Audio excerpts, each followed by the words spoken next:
यह एक धार्मिक और ज्ञानवर्धक कहानी है। इसको पढ़कर अपने अज्ञान के द्वार को खोलिए और समझिए भगवान शिव ने पार्वती जी को बताई अनोखी बात और उसका अनुसरण अच्छे रूप और लोक कल्याण में करे। एक बार माता पार्वती ने भगवान शिव से कहा कि प्रभु, मैंने पृथ्वी पर देखा है कि जो व्यक्ति पहले से ही अपने प्रारब्ध से दुखी है, आप उसे और ज्यादा दुख प्रदान करते हैं। और एक गांव के पास डेरा जमाया। शाम के समय भगवान ने माता पार्वती से कहा कि हम मनुष्य रूप में यहाँ आए हैं, इसलिए यहाँ के नियमों का पालन करते हुए हमें यहाँ भोजन करना व्यवस्था बनाओ। भगवान के जाते ही माता पार्वती रसोई में चूल्हे को बनाने के लिए बाहर से ईंटें लेने गई और गांव में कुछ जर्जर हो चुके मकानों से ईंटें लाकर चूल्हा तैयार कर दिया। चूल्हा तैयार होते ही भगवान वहां पर बिना कुछ लाए ही प्रकट हो गए। माता पार्वती ने उनसे कहा, आप तो कुछ लेकर नहीं आए, भोजन कैसे बनेगा? भगवान बोले, पार्वती, अब तुम्हें इसकी जरूरत नहीं पड़ेगी।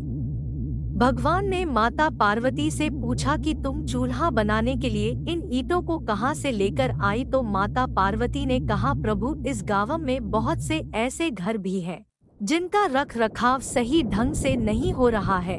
उनकी जर्जर हो चुकी दीवारों से मैं ईंटें निकाल कर ले आई। भगवान ने फिर कहा, जो घर पहले से खराब थे तुमने उन्हें और खराब कर दिया।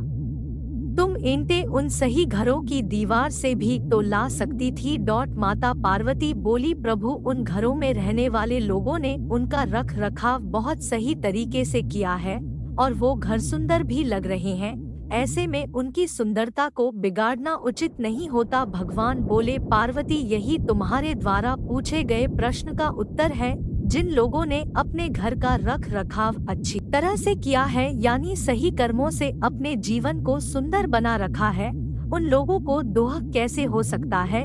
मनुष्य के जीवन में जो भी सुखी है वो अपने कर्मों के द्वारा सुखी है और जो दुखी है वो अपने कर्मों के द्वारा दुखी है। इसलिए हर एक मनुष्य को अपने जीवन में ऐसे ही कर्म करने चाहिए कि जिससे इतनी मजबूत व खूबसूरत इमारत खड़ी हो कि कभी भी कोई भी उसकी एक ईंट भी निकालने न पाए। प्रिय बंधुओं व मित्रों, यह काम जरा भी मुश्किल नहीं है, केवल सकारात्मक सोच और निस्वार्थ भावना की आवश्यकता